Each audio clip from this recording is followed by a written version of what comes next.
Olá, este é o Blog Civil Imobiliário. No vídeo de hoje, vamos fazer algo diferente do que o internauta está acostumado. Ao invés das corriqueiras entrevistas que nós temos disponibilizado com grandes nomes do direito civil imobiliário, hoje nós faremos um debate. E o debate ele é requerido porque, na realidade, trata-se de um tema que vem sendo muito discutido, seja por parte da engenharia, seja também no mundo do direito civil. E para que a gente possa tratar sobre a norma de desempenho, que é o assunto de hoje, selecionamos alguns nomes que conhecem muito bem a matéria. Em primeiro lugar, o nosso primeiro convidado, também colaborador do Blog Civil Imobiliário, é o Dr. Fábio Guedes, que é mestrando em Direito Civil pela PUC de São Paulo e advogado. Também vamos entrevistar o Dr. Carlos Borges, que é vice-presidente de tecnologia do Secov e atual presidente da Tarjab.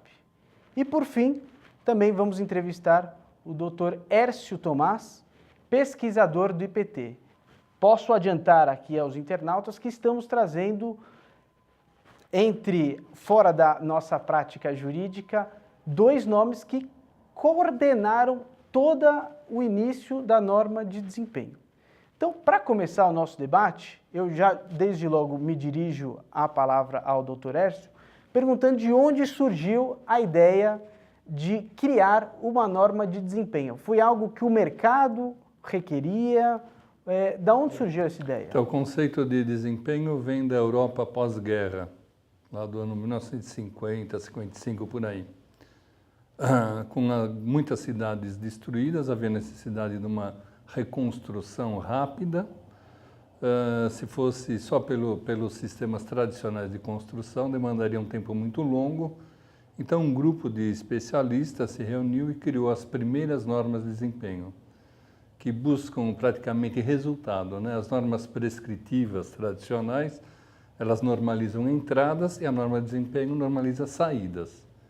Então, desempenho acústico, térmico, independente do tipo de material ou sistema construtivo utilizado. Para o Brasil, ela veio aí já no fim da década de 70, ali pelo ano 78, 79, uma iniciativa do então Banco Nacional da Habitação, BNH. A partir daí foi sendo trabalhada, agora como necessidade mesmo de norma técnica, foi o início do ano 2000, onde a gente formatou, então, como texto de norma e a partir daí começaram as discussões. Carlos, e como surgiu essa ideia da norma de desempenho para a construção civil? Como se deram os estudos? Vocês se reuniram, engenheiros, e a partir daí passaram a debater? E desde quando ela teve início, essas reuniões, até o texto que foi consolidado agora, já nesse ano de 2014. Então, como o Hércio comentou, a questão dos estudos sobre a norma já vem de muito tempo e o IPT é o precursor nesse assunto.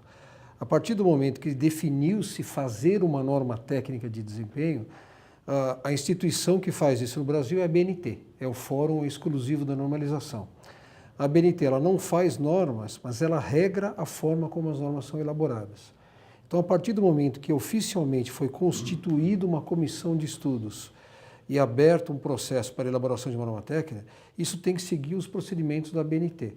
Então, as audiências foram públicas, existe uma forma regrada de como deve ser o texto da norma, existem um procedimento de atas, então tem todo um rigor metodológico que é obrigatório para que qualquer norma técnica no Brasil seja feita. Por exemplo, deve haver um equilíbrio entre as partes interessadas na representação da sociedade, entre fornecedores neutros e pesquisadores, né?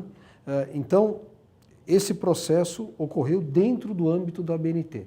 Num primeiro momento, a motivação da Caixa Econômica Federal, que investiu no projeto, era ter uma metodologia para avaliação de sistemas construtivos inovadores, e percebeu-se no processo que a norma serviria não só para avaliar aquilo que era inovador, mas para avaliar também aquilo que era tradicional. Então ela acabou se tornando uma referência técnica daquilo que é bom e daquilo que é ruim. Daí entra talvez talvez seja a grande questão associada a essa norma, porque a gente tem pela primeira vez um parâmetro objetivo de qualidade que não é subjetivo do que é bom e do que é ruim.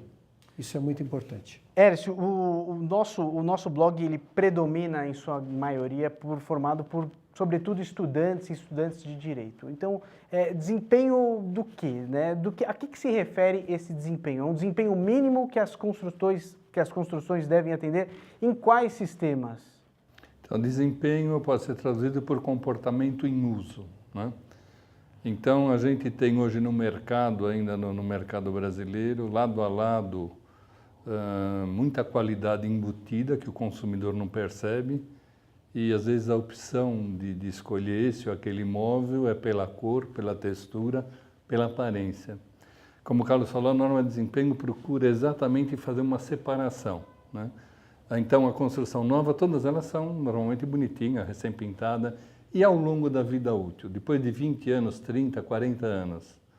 Então, o desempenho, o conceito de desempenho procura ver esse potencial ao longo do tempo, né, de forma a você fornecer um bem durável, talvez o mais durável da humanidade, que tenha respostas adequadas ao longo do tempo. Minimamente, sim.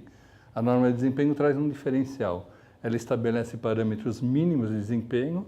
Quando a gente fala em desempenho estrutural, segurança contra incêndio, etc., todas as construções têm que atender. E quando você vai para aspectos de habitabilidade, para conforto e térmico, acústico, etc., ela estabelece patamares diferentes. Então a gente tem lá o nível mínimo, o nível intermediário e o nível superior. Significa o seguinte, você deve saber pelo que você está pagando, porque a propaganda, o marqueteiro, para ele é tudo muito bonito, né? E a sociedade tem adquirido, em geral, em função dessa propaganda, comprado produto de excelente qualidade, bonito, mais durável, mas quanto que dura?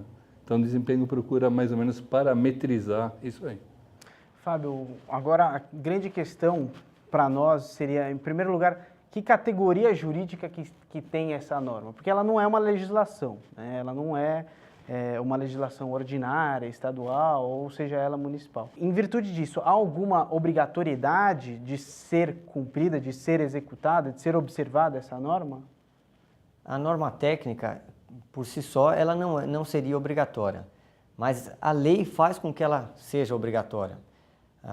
Nós temos, por exemplo, no Código Civil, já existia no Código de 1916 e permaneceu no Código de 2002, a previsão de que o dono da obra poderia rejeitar a construção se o construtor se afastasse das regras técnicas no momento de construir. Ou seja, se a construção não foi realizada com observância das normas técnicas, o dono da obra ele já podia não rejeitar a obra, ou também existia a previsão de receber um abatimento. Ou seja, essa própria norma já coloca como obrigação do construtor a observância das normas técnicas. Mas não só isso. Na construção civil a gente trata basicamente de relações de consumo, principalmente na norma de desempenho, que trata das unidades habitacionais. Então, tratando de relação de consumo, a gente tem que buscar as regras do Código de Defesa do Consumidor. E nós vamos encontrar no CDC o artigo 39, que determina que o produtor ele é proibido de colocar no mercado um produto que se afaste das normas técnicas. Ou seja, o próprio Código de Defesa do Consumidor coloca como obrigação do construtor o respeito às normas técnicas. Então, observado todo o procedimento para a criação da norma técnica, ela passa a ser obrigatória para o construtor. Carlos, fazendo uma leitura, né, de advogado numa norma para engenheiros, né, eu me deparei com os seguintes pontos. Aparentemente, não obstante a gente já ter a norma técnica 5674 que tratava da manutenção, eu acho que um dos pontos da norma de desempenho é exatamente distinguir um pouco e definir um pouco a obrigação dos consumidores, dos adquirentes com relação à manutenção e definir também as obrigações do construtor que tem que atender esse desempenho mínimo. Embora a gente já tenha a NBR 5674, essa norma de desempenho ela vem a reforçar a divisão dessas responsabilidades? Completamente. Eu acho que a questão mais importante para mim, assim, longe do segundo lugar, eu já tive a oportunidade de falar muito sobre isso, é a questão temporal, é a vida útil. O Écio foi muito generoso quando ele falou que alguns empreendimentos podem dar problema com 20, 30, 40 anos. Na realidade, a gente tem um histórico, especialmente em habitações populares, de uma precocidade de patologias que não deveriam acontecer. Então, não dá, é absolutamente essencial no conceito de desempenho a gente falar sobre a questão de tempo. Todos nós temos expectativas muito grandes em relação ao prazo mínimo do que deve durar, seja uma geladeira, um carro, um aparelho de som, e o imóvel, que é o bem mais importante, às vezes o bem mais caro e o único comprado, às vezes, durante a vida de uma família. Então, isso é uma coisa muito importante. Agora, como é que a questão da vida útil, a questão temporal, ela entra nas responsabilidades? Querendo ou não, em primeiro lugar, antes de ficar pronto o imóvel, todos os agentes da construção civil são sócios do desempenho. O projetista, o fabricante do material, o incorporador, o construtor. Então, mesmo a cadeia produtiva sendo pulverizada, formada por uma quantidade enorme de agentes, essa norma forçou que houvesse uma discussão multidisciplinar. Então, a gente percebia nas reuniões que tivemos lá na Poli, o pessoal de fundação estava lá, o pessoal de fabricante de material, construtor, incorporador, projetista, Caixa Econômica Federal, perito. Então, essa é uma grande questão. Então, forçou, de alguma forma, o setor a conversar, e é um setor que não está acostumado muito a conversar, porque é um setor que tem uma grande dificuldade de articulação por ser muito pulverizado e haver grandes especialidades inseridas, né? Uma construtora que faz popular, que faz shopping, que faz reforma, tem interesses e estruturas muito diferentes. Então, no primeiro aspecto, já começa a norma, já clareia muito bem a divisão de responsabilidades. Como a norma não é um termo jurídico, é uma norma técnica, ela não pode falar na palavra responsabilidade.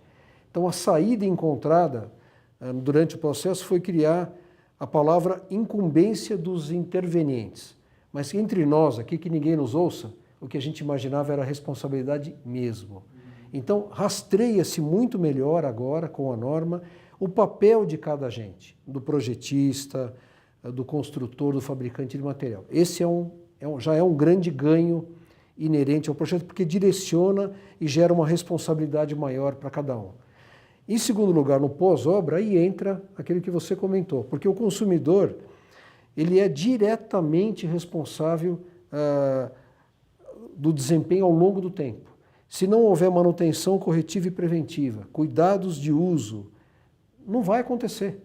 O desempenho obtido não vai ocorrer ao longo de 20, 30, 40 anos, 50 anos, como o Hércio comentou.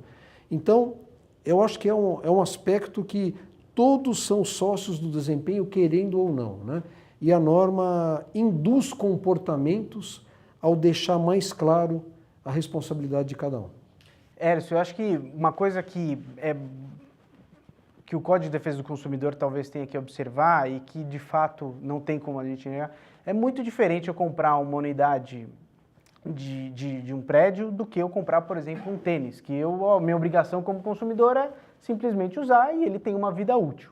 Quando eu estou comprando um imóvel, e é algo que não vai durar 1, 2, 3 anos, mas é algo que pode durar aí 50, 60, 70 e por um prazo indefinido, e talvez seja exatamente por isso que existem essas obrigações de manutenção ao consumidor, é isso? É isso, né? A gente não tem a prática da manutenção predial. Então, se chegou para o brasileiro, vamos dizer, de uns 20 anos para cá, o hábito da manutenção do automóvel, por exemplo, né? Hoje você sabe que a necessidade de trocar óleo de motor, óleo de câmbio, pastilha de freio, etc. Mas se pensava que a construção era eterna. E esse não era um vício oculto só da população em geral, mas também os engenheiros. Muitos achavam que concreto era eterno, e não é. Então nós precisamos dessa manutenção. E aí a norma 5674 que você citou, ela traz hoje muita responsabilidade, eu diria, no mesmo patamar de responsabilidade da 15575, traz para o projetista, para o construtor, para o empreendedor em geral, né, de imóveis, a mesma responsabilidade ela está rebatida na 5674. Quem comprar e quem quiser desempenho ao longo da vida útil, e essa vida útil hoje a gente teve a coragem de pôr no papel. É o primeiro documento brasileiro, nacional, pegando todo o país, que fala assim, a vida útil de uma estrutura tem que ser no mínimo 50 anos. Né? A vida útil de uma fachada, de um revestimento tem que ser no mínimo 20 anos. Isso não estava escrito em documento nenhum. Para se atingir os 20 anos, ou os 50, ou os 30, ou os 40, é óbvio que tem que ter uma manutenção regular, periódica, bem feita. E a 5674 ela fala quem faz, quando faz, com que instrumento, com que processo, com que material, que é uma responsabilidade que a gente tem que colocar agora nos manuais, no manual do proprietário do apartamento, no manual do síndico, no manual das áreas comuns, para a gente garantir o quê? Para o estoque de imóveis nosso durar muito mais tempo do que tem durado. Né? Perfeito. Fábio, me preocupa um pouco, eventualmente, essa norma de desempenho, ela pode levar que o consumidor, para que ele possa constituir o seu direito, que ele tenha que provar essa manutenção. Me parece que a construção civil é algo que isso é algo um pouco mais natural, consoante aquilo que a gente acabou de tratar. A gente está comprando um imóvel que é algo um pouco mais complexo do que um produto. Como você vê o Código de Defesa do Consumidor, se eventualmente, considerando que existe uma facilitação ao direito do consumidor, se essa prova de manutenção pode ou não cercear o direito daquele que compra o imóvel e, eventualmente, deixa de fazer a manutenção por um curto período, em seguida a consultora já pode dizer, mas você não atendeu de forma mínima a manutenção aqui realizada. Bom, Alexandre, são questões que nós não enfrentamos ainda nos tribunais. A gente trabalha, por enquanto, com hipóteses, porque a gente não enfrentou ainda a entrega de empreendimentos com as características que atendem à norma de desempenho, para que, num futuro, possam vir as demandas judiciais.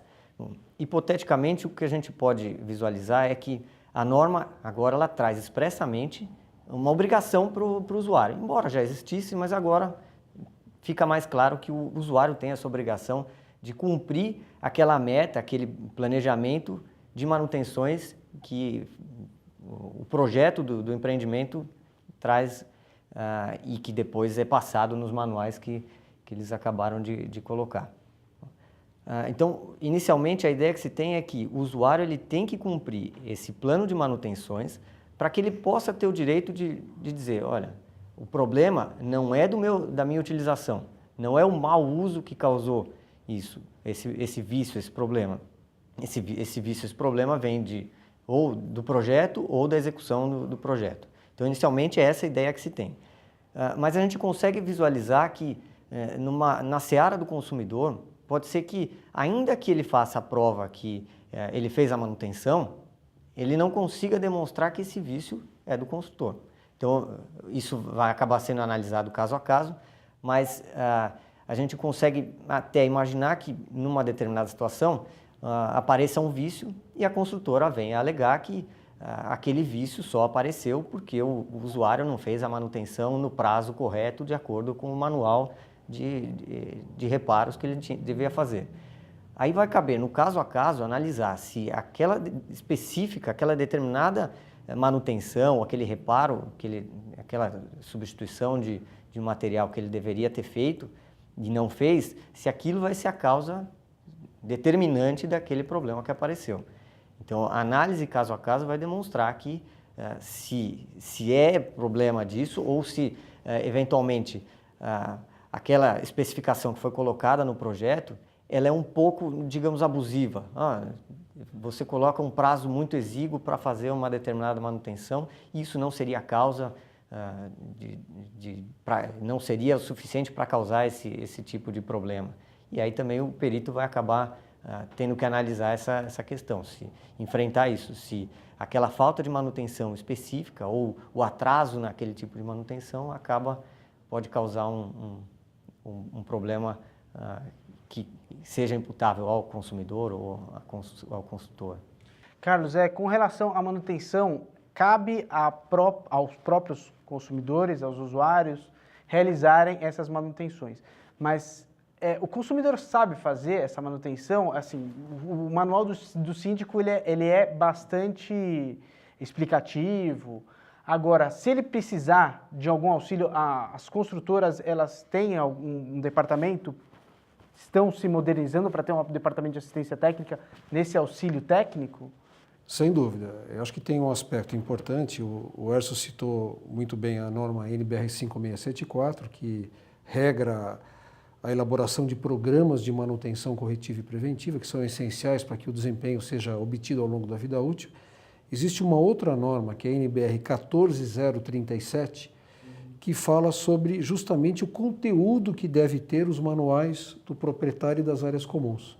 E esta norma obriga as construtoras a fornecerem as informações de tal maneira que o condomínio, que a equipe gestora pós-obra, possa elaborar o programa de manutenção corretiva baseado nessas duas normas. Então, o consumidor tem que ter informação e tem uma metodologia pela 5674. É razoável, é bastante razoável que seja uma condição de perda de garantia a existência da manutenção, porque é uma realidade. Qualquer um de nós que não fizer a revisão do carro que comprou na concessionária, perde a garantia. E não está errado. A gente tem que trocar óleo, tem que calibrar pneu, tem que fazer um monte de coisa. Os empreendimentos imobiliários são organismos vivos que precisam de manutenção. Se a gente não fizer, por exemplo, a primeira repintura do prédio, sei lá, talvez em 3, 5 anos, o que vai acontecer?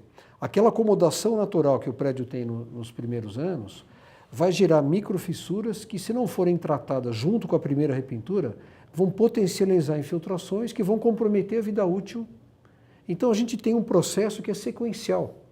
Agora, a gente vai ter, eu acho que, entrando, e me corrijam aí no aspecto jurídico, eu acho que nós temos duas situações. Uma situação dos primeiros 5 anos, onde a gente está dentro do artigo 618 lá, da solidez e segurança, em que há uma responsabilidade objetiva, direta do construtor. Então, se houver algum problema, ele vai ter que provar, e a jurisprudência, a gente já vê que favorece totalmente ao consumidor, e a gente vai ter um período de exposição de responsabilidade entre o final da garantia e a vida útil, aí sim, com uma inversão do ônus da prova, que eu entendo que é razoável, e aí sim com uma obrigatoriedade maior por parte do consumidor de comprovar efetivamente se a manutenção fez ou não. A 5674 obriga, encaminha que a manutenção seja feita não só de maneira customizada para cada empreendimento, mas de maneira formal, registrada. Isso é ótimo. Isso é uma coisa importante que vai gerar talvez um pequeno investimento para o condomínio no início, mas ele vai ganhar dinheiro ao longo da vida útil. A mesma coisa um carro. Um carro bem cuidado na hora de revender.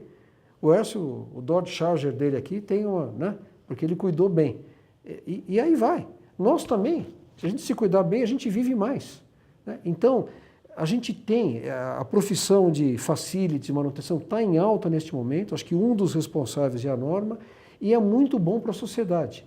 Só um exemplo que eu acho que o professor Sabatini, que é amigo nosso, comentou comigo, o acervo total de construções que a gente tem no Brasil. Se a gente tiver, a cada 50 anos, teoricamente, as construções que tiverem 50 anos de idade, a gente tiver que derrubar e fazer novas, só por este motivo, teríamos que construir 1,5 milhão de habitações novas no Brasil. É muito importante para a sociedade, num país onde mais de 70% dos recursos públicos são destinados à habitação popular, é de interesse da sociedade, por uma boa aplicação dos nossos recursos públicos, que as construções durem bastante. Outro ponto, Hércio, que eu acho que é muito interessante, a norma de desempenho, ela possivelmente ela pode resolver o problema da decadência ou prescrição da responsabilidade civil dos construtores. Hoje em dia, se um construtor vai até o nosso escritório e diz: qual é o prazo que eu respondo pela minha construção? Acho que a resposta correta que eu sempre dou é: eu não sei. E eu não sei porque essa é a resposta correta. Embora o 618 do Código Civil mencione 5 anos, a gente sabe que a jurisprudência teve a seguinte evolução. Súmula 194 do STJ informava que o prazo seria de 20 anos. Isso nos termos do Código Civil de 1916. Quando o Código Civil de 2002 reduziu a prescrição de 20 anos para 10, passou-se a entender que, então, ao invés dos 5 anos do 618, seria de 10 anos. Quando, então, fui surpreendido com uma jurisprudência do Tribunal de Justiça que seria de 10 anos a partir da ocorrência do vício. Ou seja, se a gente tivesse numa construção de 40 anos, 50 anos, uma vez constatado o eventual vício, o consumidor teria mais 10 anos.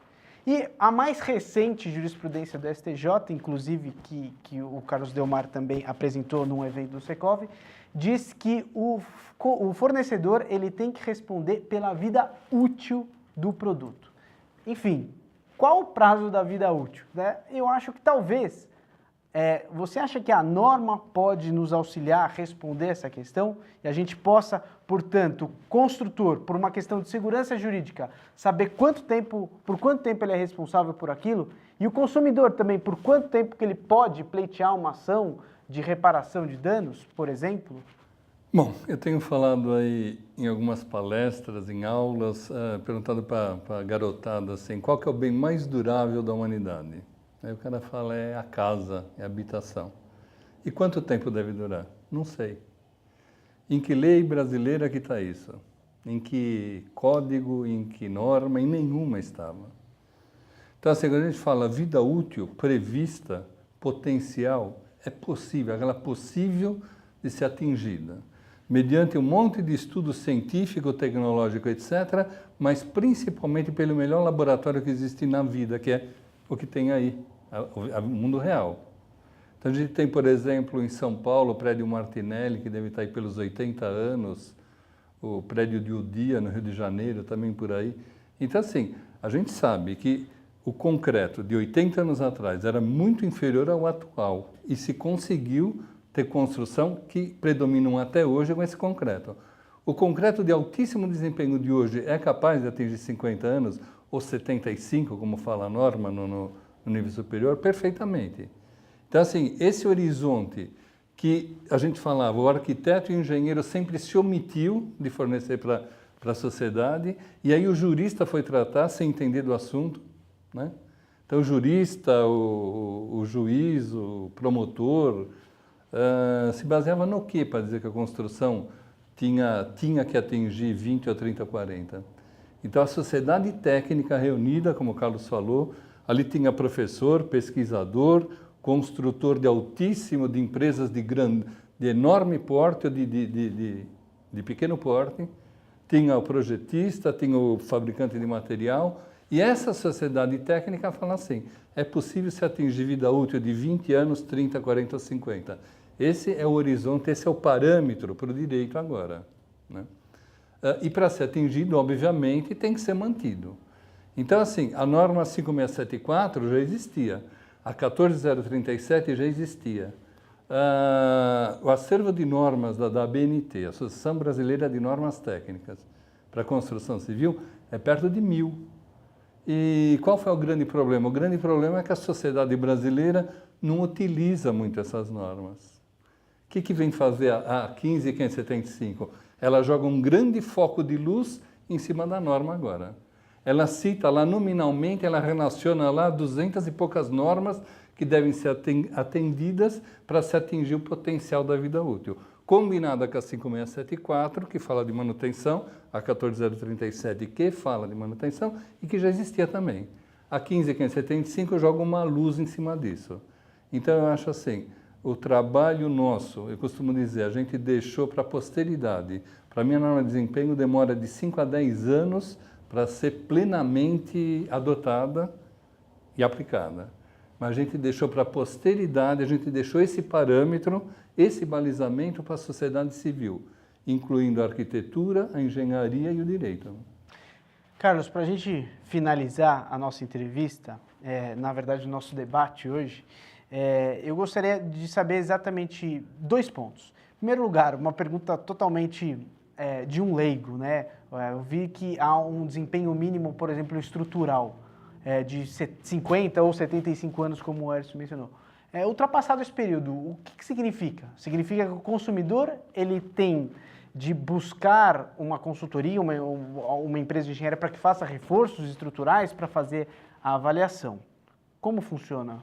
Então, o conceito de desempenho tem um caráter sistêmico e de probabilidade e relatividade. Ele procura traduzir as necessidades humanas em parâmetros técnicos dentro de um horizonte temporal, né? Comportamento em uso, como o Hércio falou. Então, quando a gente fala em desempenho de um prédio, é com o prédio funcionando, com as pessoas morando, trabalhando. Não existe desempenho no projeto. O projeto é funcionamento. Agora, o que acontece? As pessoas são diferentes, mudam suas necessidades, né? Nós estamos falando, por exemplo, no ambiente que nós estamos aqui, talvez o desempenho térmico tenha atendido a 80% das pessoas 90% do tempo. Então, há uma complexidade muito grande em você definir o desempenho. Porém, é absolutamente essencial que seja feito para não ter subjetividade, para que haja uma estabilidade das relações jurídicas e funcionais do mercado. Eu não posso, como construtor, não ter um parâmetro objetivo do desempenho acústico que é bom ou que é ruim. A gente tem 6% das pessoas da população que são hipersensíveis a ruído e pessoas que não estarão felizes mesmo que a norma de desempenho esteja atendida. Então, desempenho é uma coisa, conforto é outra coisa. Então, a gente sempre tem que olhar para este caráter de relatividade. Agora, tem uma questão que eu acho que é importante, é que nos países desenvolvidos já está mais ou menos consolidado que a vida útil é uma referência técnica de projeto, não é garantia. Não tem sentido que a profissão de engenheiro civil, o engenheiro civil se responsabilize 50 anos, quando o médico, o advogado e qualquer outra profissão não tem. Então, houve um grande avanço, ou pelo menos um avanço na parte técnica, e tem que haver um avanço na parte jurídica, né? A nossa legislação é muito complicada. A gente tem prazos que dependem do momento da entrega. Tem prazos do momento do surgimento do vício. Se o vício é oculto, se o vício é oculto redibitório, se o vício é aparente.